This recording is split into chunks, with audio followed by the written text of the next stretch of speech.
I'm Chef Alicia Perez from bestbitesforever.com, and today I'm going to tell you how to make these beautiful potato skins. So the first thing that we're going to need is some baked potatoes. Now the easiest way to bake a potato for this particular use is just to cover them with, clean them obviously, cover them with just a little bit of canola oil, put them into a roasting pan, and put a piece of foil over the entire pan.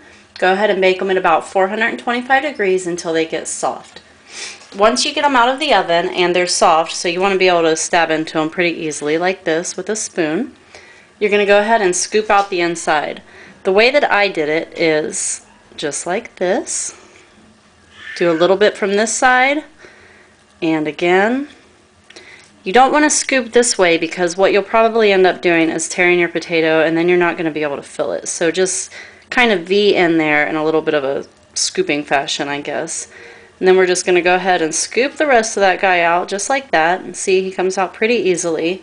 Put this to the side and save it for something delicious like rellenos de papa or mashed potatoes or something. Okay, the next thing that we are going to do is we're going to fry the ones that we've scooped out. Now it's very important when you fry something that your oil is nice and hot. You don't want it too hot. If your oil is smoking, it is way, way, way too hot, okay? So turn it down.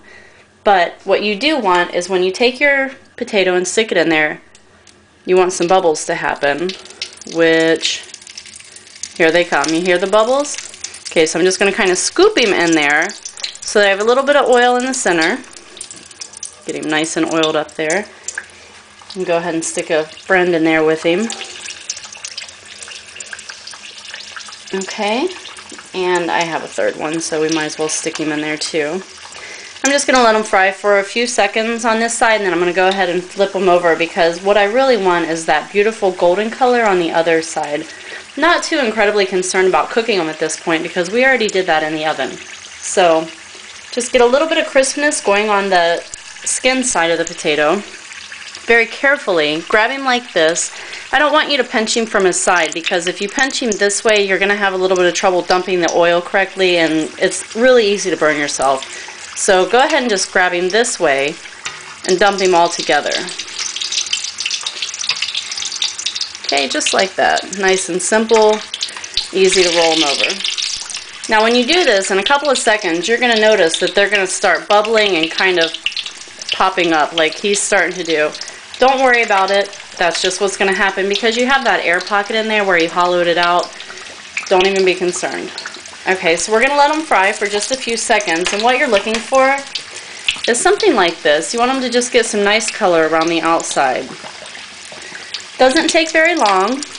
When you check these guys, again, grab them this way, tilt a little, let the steam go away from you, and then turn him and check him. So he's not quite ready,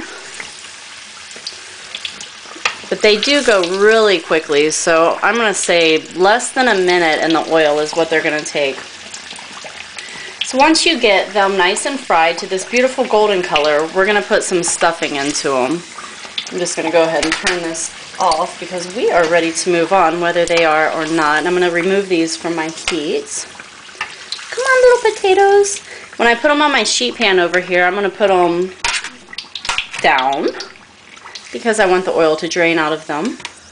And I'm going to go ahead and move on to one of these guys, which has already cooled off a little. You don't have to wait for them to cool, just so you know, but mine are. So the next thing I'm going to do is take some of this cheese, which I would never recommend normally. However, for this particular purpose, we are making junk food. And when we make junk food, we make it right in this house. So go ahead and get some of that disgusting canned cheese that tastes so good.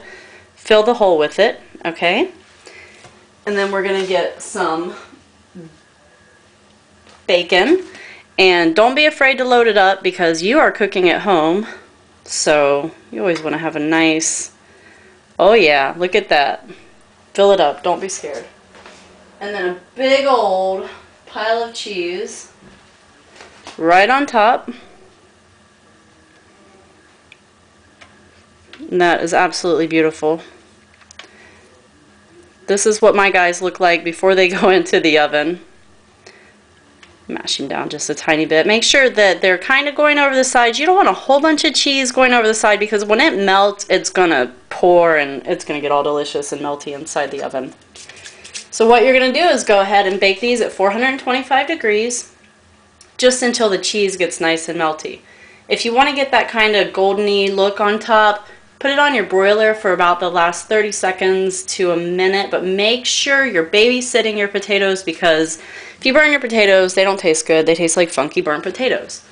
When you're all finished, pull them out of the oven. This is what they're going to look like when they're all done. As you can see, I garnished this guy. I actually used a non-fat yogurt on him. If you have sour cream in the house, even better, but we normally don't eat it, so I don't keep it in the house. And then a little bit of green onions, good to go. These are wonderful. You know, you can make any kind that you can think of. Your imagination is the limit. We actually did some with crab and Havarti cheese, which was my amazing son's idea. So use your imagination, and if you'd like more ideas, come visit my website, bestbitesforever.com.